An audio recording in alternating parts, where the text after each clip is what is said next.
C'est l'association Goulevin Découverte qui a pris en charge le projet. Alors, une exposition qui a commencé le 6 juin pour se terminer le 29 août, avec pour objectif d'attirer les touristes et les voisins de Goulevin sur les chemins de randonnée sur lesquels nous avons disposé toutes les statues, les œuvres d'art. Il y a à peu près une quarantaine de sculptures disséminées sur Goulevin et il doit y avoir 14 artistes qui ont répondu présents et qui sont venus et qui sont ravis de découvrir aussi Goulevin. C'est gratuit, il faut le dire aussi. Pour faire la boucle, il nous faut à peu près entre 1h30 et 2h. C'est une boucle qui fait entre 1,5 km et 2 km. Voilà. Donc on peut la faire avec des enfants, avec des personnes âgées. Il n'y a pas trop de difficultés.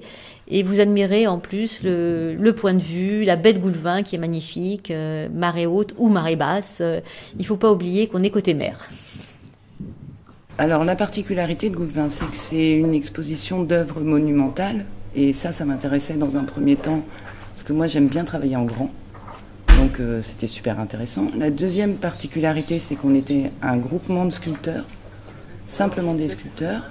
Et la troisième particularité, c'est que ça se passe en extérieur pour beaucoup. C'était un parcours que les gens pouvaient découvrir les œuvres à leur convenance, se promener autour, les approcher. Voilà, c'était vraiment ça ce qui me plaisait, moi.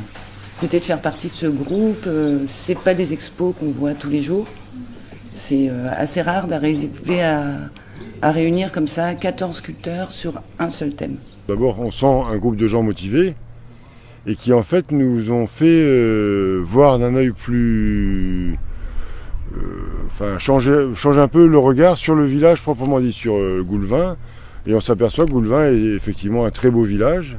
Un côté très brut qu'on retrouve aussi sur les monuments. Et donc de ce point de vue-là, la commune, c'est vrai qu'elle se prête à recevoir entre autres des sculptures en pierre, mais pas uniquement. Il y a aussi beaucoup de sculptures métalliques.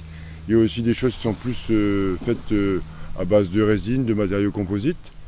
Et oui, c'est parce que aussi l'exposition, c'est une diversité d'expressions. Je pense que l'association, elle mérite d'avoir envie de faire ça, de faire vivre le village. Et ça apporte, je pense, quelque chose de positif.